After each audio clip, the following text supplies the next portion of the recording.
Moi, je propose une chose simple, c'est que les 2,6 milliards d'argent accordés aux actionnaires, on le donne aux 100 000 salariés du monde entier.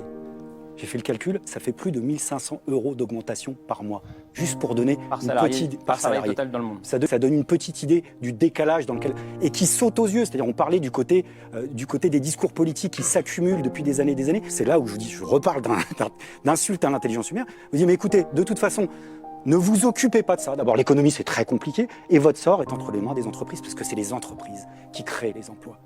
Grand mythe extraordinaire. Les entreprises, notamment les plus grandes entreprises, ne créent aucun emploi, elles achètent des emplois. Et c'est toute la différence. C'est-à-dire que c'est nous tous, 85% de la population, avec notre force de travail, manuelle ou intellectuelle, qui nous vendons sur le marché, ceux qui font l'émission, tous autant compris, tous ceux qui nous regardent, nous vendons notre force de travail dans l'espoir d'être embauchés.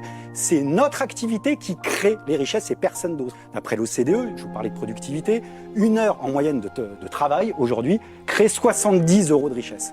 En moyenne, on n'en touche que 18. C'est parti où, la différence? Vous parliez de Marx? Bah, ça s'appelle la plus-value.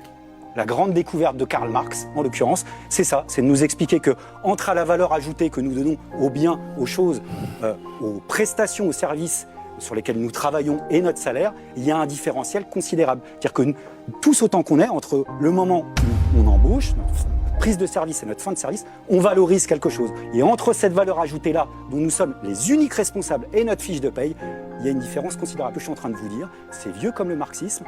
Si on s'arrêtait de travailler en moyenne dans la journée, là où s'arrêtent nos fiches de paye, on arrêterait de travailler en mi-journée. Le restant, on travaille gratuitement. C'est le surtravail qui est à l'origine de la survaleur et donc du profit. Personne d'autre, ni le PDG de Total, ni aucun conseil d'administration. Et ça, c'est vrai par-delà les frontières. Donc l'idée d'opposer les travailleurs et les salariés entre eux, au-delà des conditions matérielles qui ne sont pas nécessairement les mêmes, soit, mais je veux dire qu'il faut quand même mesurer ce qu'on est en train d'expliquer.